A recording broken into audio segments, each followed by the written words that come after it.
अवधूत चिंतन श्री गुरुदेव दत्त श्री स्वामी समर्थ महाराज की जय। सर्व भक्तांचा दिवस सुखाचा, समाधानाचा आणि स्वामीच्या नामस्मरणात जाओ, तसेच आपल्या सर्व इच्छा, चांगल्या इच्छा स्वामी महाराज पूर्ण करो, अशी माझी स्वामी चरणी प्रार्थना। आपल्या सर्वांचे वर्षा स्वामी साधना चॅनल मध्ये स्वागत आहे। स्वामी भक्तांनो, आज आपण या व्हिडिओमध्ये आपल्या घरामध्ये असणारी नकारात्मकता, कटकटी, नकारात्मक ऊर्जा दूर करण्यासाठी आपण स्वामी समर्थांचा कोणता उपाय करायचा आहे, असा कुठला तोडगा आपल्याला करायचा आहे ज्यामुळे आपल्या घरातील कटकटी आणि नकारात्मक ऊर्जा दूर जाईल। तर चला या उपायाला आपण सुरुवात करूया। सर्वप्रथम सर्व स्वामी भक्तांनी श्री स्वामी समर्थ कमेंट बॉक्स मध्ये टाइप करा, मनातील इच्छा बोलून दाखवा। श्री स्वामी समर्थ माऊली नक्कीच आपली सर्व इच्छा पूर्ण करतील। तर ज्यांच्या घरामध्ये सतत कटकटी होतात, सतत भांडणे होतात, छोट्या छोट्या गोष्टीवरून वाद होत राहते, चिडचिड होत राहते, किरकिर चालू राहते कुठल्या ना कुठल्या गोष्टीवरून, आणि छोट्या छोट्या गोष्टीचे रूपांतर हे मोठ्या भांडणामध्ये, मोठ्या वादामध्ये होते। ज्या घरामध्ये घरातील मुले सारखी चिडचिड करत असतात, हट्टपणा करत असतात, कुठल्या ना कुठल्या गोष्टीमुळे भांडण करतात, ऐकत नाही, मोठ्यांचं ऐकत नाही, मोठ्यांचा आदर करत नाही, अनादर करतात, अशासाठी आपल्याला हा उपाय करायचा आहे। घरात सतत भांडण होत असतील, आपण बघतो की घरामध्ये छोटे छोटे कारणामुळे वाद होतात, चिडचिड होतात, त्यामुळे घरामधील मुलं एकमेकांचं ऐकत नाही, दुसऱ्यांना उलटे उत्तर देतात, वाईट वागणूक असते। अशा वेळेस किंवा घरामध्ये घरातील सदस्यांमध्ये भांडणं होत राहतात, तसेच घरामधील कुठल्या ना कुठल्या कारणामुळे यांचे भांडणं जास्त वाढणे हे सुद्धा आपल्याला दिसून पडते। तसेच घरामध्ये इलेक्ट्रिक वस्तू वरच्यावर खराब होणे, इलेक्ट्रिक वस्तू वरच्यावर खराब होणे, सारख्या खराब होत असणे, आपण त्याला रिपेअर करतो, जसं आज टीव्ही रिपेअर केली आणि परत काही दिवसांनी खराब झाली असं आपल्याला दिसून पडते, किंवा टीव्ही चांगली होती, खराब झाली आणि नंतर फ्रीज खराब झाला। म्हणजे कुठली ना कुठली वस्तू, आपल्या घरातील इलेक्ट्रिक वस्तू वरच्या वर ह्या खराब होत राहतात, त्या आपल्याला दिसून पडतात। तसेच आपल्या घरामध्ये असणारे घड्याळ हे वरच्या वर बंद पडणे, चालू करून आपण ठेवतो, पण काही ना काही कारणामुळे आणखी वरच्यावर बंद पडताना आपल्याला दिसते। या सर्व गोष्टी ज्या असतात, या आपल्या घरामध्ये असणाऱ्या नकारात्मक ऊर्जेचं चिन्ह असते। ह्या नकारात्मक ऊर्जेमुळे आपल्या घरामध्ये ह्या घडत असतात। घरामधील कलह, घरामधील वाद, घरामधील कुठल्या ना कुठल्या इलेक्ट्रिक वस्तू खराब होणे, या सर्व गोष्टी ज्या आहे या नकारात्मकतेच्या आहे, आणि आपल्या घरामध्ये जी नकारात्मक ऊर्जा आहे त्यामुळे या सर्व गोष्टी घडत असतात। तर या नकारात्मक ऊर्जेला आपण घराच्या बाहेर कसं पाठवू शकतो, घरापासून दूर कसं करू शकतो, यावर आपण आता प्रभावशाली असा उपाय बघणार आहोत। आता हा उपाय केल्याने आपल्या घरामध्ये तुम्हाला दुसऱ्या दिवसापासूनच जी आपल्या घरामधील नकारात्मक ऊर्जा होती ती दूर होताना दिसेल, सकारात्मक ऊर्जा तुम्हाला जाणवू लागेल, तसेच घर हे दोषमुक्त होऊन जाईल, घरामध्ये शांती मिळेल, मुलांमध्ये एक दुसऱ्यांमध्ये प्रेम, आदरभाव वाढताना तुम्हाला हा जाणवू लागेल।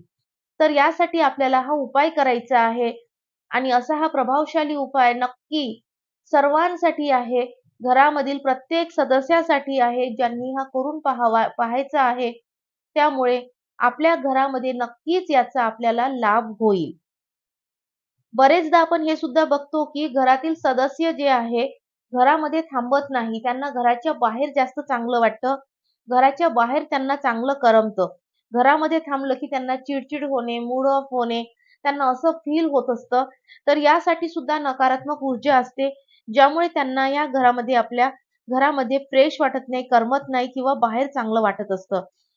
तसेच घरातील सदस्य एकमेकांबद्दल काळजी करत नाही, त्यांना एकमेकांबद्दल केअर वाटत नाही, उद्धटपणाने बोलणे, वागणे, या सुद्धा गोष्टी दिसतात। आणि एकमेकांबद्दल जर त्यांच्या मनात प्रेम नसलं, काही नसलं, तर ते घराच्या बाहेर वारंवार जास्त वेळ बाहेर राहतात। तर आपण या सर्वांवर असा कुठला उपाय करायचा आहे की या सर्व गोष्टींचा आपल्याला म्हणजे उपाय मिळेल, आणि त्यामुळे या सर्व गोष्टी व्यवस्थितरित्या होईल। त्यासाठी आपण काय करायचं आहे, तर आपल्याला यासाठी काय करायचं तो उपाय बघायचा आहे पहिले। तर सर्वात प्रथम आपल्याला यासाठी लागणार आहे 2 अगरबत्ती, जी आपल्याला या उपायासाठी लागणारं सामग्री आहे। हे 2 अगरबत्ती पाहिजे आहे, पाण्याने भरलेला ग्लास ठेवायचा आहे आपल्याला आणि सर्वात महत्त्वाचं म्हणजे दत्त महाराजांची प्रतिमा पाहिजे आहे. जर आपल्याकडे नसेल, तर आपण आपल्या घरातील देवघरासमोर बसून हा उपाय आपल्याला करायचा आहे. देवघराच्या समोर आपण आपल्या घरातलं जे देवघर असते, तिथे बसून आपल्याला हा उपाय करायचा आहे. तर आता आपण बघूया हा उपाय आपण कसा करायचा आहे. तर आपल्याला सर्वात प्रथम म्हणजे आपण आपली सामग्री जी आहे ती आपल्याला घ्यायची आहे. शांत जागेत बसायचं आहे. शांत जागेत बसायचं, दत्त महाराजांची प्रतिमा ठेवायची, नसल्यास देवघरासमोर आपल्याला बसायचं आहे. 2 अगरबत्ती ज्या आपण घेतलेल्या आहे, त्या सर्वात प्रथम आपल्याला अगरबत्ती लावायची आहे आणि अगरबत्ती लावल्यानंतर तिथे पाण्याने भरलेला ग्लास आपण ठेवायचा आहे. एवढं झाल्यानंतर आपण दत्त महाराजांना आता प्रार्थना करायची आहे. दत्त महाराजांना प्रार्थना कुठली करायची आहे? जी आपली अडचण आहे, जे आपल्या मनात जे आपल्याला सर्व काही आपल्या घरातील जे प्रॉब्लेम्स आहे, ते सर्व प्रॉब्लेम्स त्यांना सांगायचे आहे. आपल्या घरातील समस्या त्यांना सांगायच्या आहे. चिडचिड असो, भांडणे असो, आर्थिक अडचण असो, सर्व गोष्टी आपण जे आपल्या घरातली नकारात्मक ऊर्जा असो, सर्व काही आपण त्यांना सांगायची आहे, त्यांच्याकडे मदत मागायची आहे. दत्त महाराजांकडे आपल्याला या आपल्या अडचणी सांगून त्यांना मदत मागायची आहे. तर दत्त महाराजांकडे मदत मागितल्यानंतर आपल्याला तिथे शांतपणे बसून श्री गुरुदेव दत्त, श्री गुरुदेव दत्त, श्री गुरुदेव दत्त असा आपल्याला मंत्राचा जप करायचा आहे. आता हा जप आपल्याला केव्हापर्यंत करायचा आहे? तर हा जप आपल्याला करायचा आहे जेव्हापर्यंत आपल्या त्या अगरबत्त्या लावलेल्या आहेत 2 अगरबत्त्या, त्या 2 अगरबत्ती संपेपर्यंत हा जप करायचा आहे. जप करताना आपल्याला डोळे बंद करायचे नाही आहे. लक्षात ठेवा, डोळे बंद नाही करायचे आहे. जप करताना आपल्याला सतत ग्लासमधील पाण्याकडे बघत राहायचं आहे. जो आपण पाण्याने भरलेला ग्लास ठेवलेला आहे, त्या पाण्याकडे आपण त्या ग्लासमधील पाण्याकडे कंटिन्यू सतत बघत राहायचे आहे. श्री गुरुदेव दत्त, श्री गुरुदेव दत्त जसा आपला हा पूर्ण जप होतो. जप कधी कंप्लीट होणार आहे आपला? जेव्हा आपल्या त्या 2 अगरबत्ती संपणार तेव्हाच आपला हा जप पूर्ण होणार आहे. तेव्हापर्यंत आपल्याला हा जप करत राहायचा आहे. ग्लासमधील जे पाणी होते, त्या पाण्यावर आपल्याला फुंकर मारायची आहे. जसा जप कंप्लीट झाला त्याच्यानंतर आपल्याला ग्लासमधील पाण्यावर फुंकर मारायची आणि थोडीशी जी आपण अगरबत्ती तिथे लावली होती, त्या अगरबत्तीची विभूती आपल्याला त्या पाण्यामध्ये टाकायची आहे. त्यानंतर हे पाणी आपल्याला हे जे तीर्थ आहे, हे घरामधील सर्वांना द्यायचं आहे. घरामधील सर्वांना द्यायचं आहे आणि थोडं पाणी आपल्याला पिण्याच्या पाण्यात टाकायचं आहे. पिण्याच्या पाण्यात हे पाणी आपल्याला मिक्स करायचं आहे. असा हा उपाय आपल्याला 21 दिवस करायचा आहे.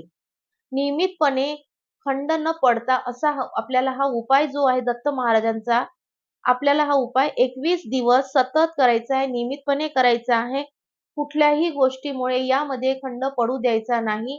21 दिवस करताना चुकूनही आपल्याकडून हा मधामध्ये कुठल्याही याने गॅप पडली नाही पाहिजे याचा विचार करायचा. अशा याने आपल्याला हा 21 दिवस करायचा आहे. त्यानंतर आपल्याला हा जप कधी करायचा आहे? तर हा जप आपल्याला सकाळी करू शकतो किंवा संध्याकाळी करू आपण शकतो. संध्याकाळी किंवा सकाळी. आपल्याला जसं सोयीस्कर होईल त्या पद्धतीने आपण हा जप करू शकतो. सकाळची कुणाची घाई गडबड असते, मुलांची शाळेची गडबड असते, ऑफिसची असते, जॉब असेल, काही असेल, व्यवसाय असेल, कुठली ना कुठली आपल्या मागे धावपळ, गडबड जर असेल, सकाळी आपल्याकडून जर होत नसेल, तर आपण संध्याकाळी हा उपाय करायचा आहे. ज्यावेळेस आपण तुळशीजवळ दिवा लावतो, घरामधील देवाजवळ दिवा लावतो, त्यानंतर आपल्याला हा उपाय आपल्याला करायचा आहे. या उपायाचा आपल्याला नक्की अनुभव येईल. पण हा उपायाचा अनुभव आपल्याला कधी येईल? जेव्हा आपण हा उपाय करताना पूर्ण श्रद्धा आणि पूर्ण भक्तीने जर आपण हा उपाय केला, तर आपल्याला याचा नक्कीच चांगला परिणाम दिसून येतील. पूर्ण श्रद्धा असायला हवी, भक्ती असायला हवी. फक्त आपल्याला हा 21 दिवस करायचा आहे. कोणी सांगितलं म्हणून आपल्याला हा नाही करायचा आहे किंवा आपली मनातून जर श्रद्धा असेल, आपली मनातून जर भक्ती असेल, तरच आपल्याला हा उपाय करायचा आहे. तेव्हाच याचा आपल्याला परिणाम दिसून येईल. चांगला अनुभव तुम्हाला दिसून येईल. नक्कीच आपल्याला हा अनुभव घ्यायचा आहे. तर या दत्त उपासनेमुळे आपल्याला बराचसा अनुभव येईल, जसा की घरातील सदस्यांमधील जो वाद होत होता, जे भांडणे होत होते, जे कलह होत होते, ते आपल्याला कमी होताना दिसून येईल. तसेच त्यांच्यामध्ये प्रेम वाढणे, बंधुभाव वाढणे हे आपल्याला यामध्ये दिसून येईल. मुले शांत होणे किंवा त्यांच्यामध्ये शिस्त वाढणे, जे अनादर करणारे मुलं होते ते आदर करू लागतील, हे आपल्याला या उपायामुळे दिसून येईल. 21 दिवसाच्या उपासनेमुळे 21 दिवसाच्या प्रभावी उपायामुळे जी आपण दत्त उपासना करणार आहोत, त्यामुळे आपल्या घरात होणारा महत्त्वाचा नंतरचा बदल म्हणजे आर्थिक परिस्थिती सुधारते. दत्त महाराज हे धन आणि समृद्धीचे देवता मानले जातात. त्यामुळे आपल्या घरातील ज्या काही आर्थिक आर्थिक अडचणी असेल, जे पैशाच्या आपल्या अडचणी असेल किंवा आपल्या घरात आपल्या आलेला पैसा आपल्याला दिसत नाही, आर्थिक प्रगती होताना आपल्याला दिसत नाही, व्यवसाय असेल जो काही त्यामध्ये आपल्याला ग्रोथ वाटत नाही, त्यामध्ये थोडासा बिझनेसमध्ये हमेशा कुठल्या ना कुठल्या कारणामुळे घट होताना दिसते. तर ही आपल्याला या उपासनेमुळे वाढताना दिसेल आणि आर्थिक अडचण दूर होऊन आपल्या घरातील आपली आर्थिक प्रगती होताना तुम्हाला या उपासनेमुळे दिसू लागेल. त्यानंतरचा होणारा महत्त्वाचा बदल म्हणजे आपल्या घरात वाईट शक्ती आणि नकारात्मक ऊर्जा आपल्याला दूर होताना दिसेल. दत्त उपासनेमुळे घरातील वाईट शक्ती आणि जी नकारात्मक आपल्या घरात ऊर्जा आहे, ती दूर होऊन जाईल. तसेच नजर दोष असो किंवा वाईट शक्ती असो, या सर्व शक्तीपासून आपल्या घराचे, आपल्या घरातील सदस्याचे संरक्षण आपल्याला मिळते. त्यानंतरचा होणारा बदल म्हणजे आपल्या घरात आरोग्य सुधारते. दत्त उपासनेमुळे शारीरिक आणि मानसिक आरोग्य सुधारू लागेल. रोग आणि त्रासांपासून मुक्ती मिळेल. घरामध्ये कोणी जर वरच्यावर बिमार असेल, तर त्यांना त्या रोगापासून आराम मिळेल. त्यांना लवकरच त्यांना बरं वाटेल. यामधून बाहेर पडेल सर्व याच्यामुळे. तर दत्त उपासना ही शारीरिक आणि मानसिक चांगले आरोग्य आपल्याला देतात. त्यानंतरचं आहे, की आपल्या सर्व काही इच्छा पूर्ण होतात. दत्त उपासनेमुळे दत्त महाराज भक्तांच्या सर्व चांगल्या इच्छा पूर्ण करतात. मनःशांती मिळते आणि आनंद आपल्याला जो आहे, जो मनाला आनंद आहे, मानसिक सुख जे आहे, ते सर्व आपल्याला आनंद या दत्त महाराजांच्या उपासनेमुळे आपल्याला आनंद मिळतो. तर असा आपल्याला याचा फलश्रुती मिळेल आणि अशा उपायाने आपल्या घरातील सर्व काही अडचणी दूर होताना दिसू लागेल. हा उपाय आपल्याला 21 दिवसाचा आहे. 21 दिवस करायचा आहे. याचा आपल्याला जो फरक आहे, तो 3 दिवसात जाणवू लागेल. असा हा 21 दिवसाचा उपाय आपल्याला करायचा आहे. याचा आपल्याला अनुभव आपल्या घरातील वातावरण थोडं-थोडं प्रसन्न होऊ लागेल. चिडचिड कमी होऊ लागेल. मुलं ऐकायला लागतील. तर हा आपल्याला जेव्हा आपण ही श्रद्धेने मनातून करतो, भक्तीने करतो, तर याचा आपल्याला 3 दिवसात अनुभव सुद्धा येतो. कधी-कधी काही भक्तांना याचा अनुभव 21 दिवसात सुद्धा येतो.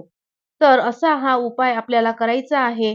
घरातील वातावरण पूर्ण शांत बनेल, प्रसन्न बनेल, कुटुंबातील सदस्यांमध्ये प्रेम वाढेल, आर्थिक परिस्थिती सुधारू लागेल, घरातील वातावरणात लक्षणीय बदल दिसून येतील, भांडणं कमी होतील, मुलं हट्टीपणा कमी करतील, नवरा शांत व्हायला लागेल, ऐकायला लागेल. हा उपाय करताना आपल्याला काही गोष्टी लक्षात ठेवायच्या आहे. त्या म्हणजे की आपली पूर्ण श्रद्धा आणि भक्ती ठेवली पाहिजे, तरच आपल्याला हे सर्व अनुभव दिसू लागतील. उपाय हा नियमितपणे आणि योग्य पद्धतीने झाला पाहिजे. महत्त्वाचं म्हणजे आपले कर्म, प्रयत्नही त्यासाठी महत्त्वाचे आहे.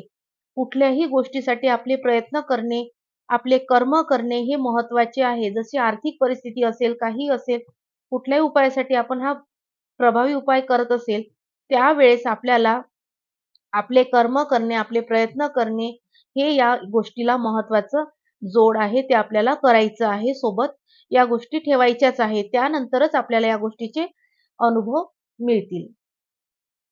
तर असा हा आपल्याला 21 दिवसाचा उपाय करून पाहायचा आहे भक्तांनो. आपल्याला जी कुठली अडचण असेल ती आपली नक्की दूर होतील या उपायाने. करून बघा आणि नक्की अनुभवून बघा. हा व्हिडिओ आवडल्यास इतर भक्तांपर्यंत शेअर करा, चॅनलला सबस्क्राईब करा. व्हिडिओ आवडल्यास व्हिडिओला लाईक करा. श्री स्वामी समर्थ लिहायला विसरू नका. आपल्या सर्व चांगल्या इच्छा नक्की पूर्ण होईल. श्री स्वामी समर्थ. जय जय स्वामी समर्थ.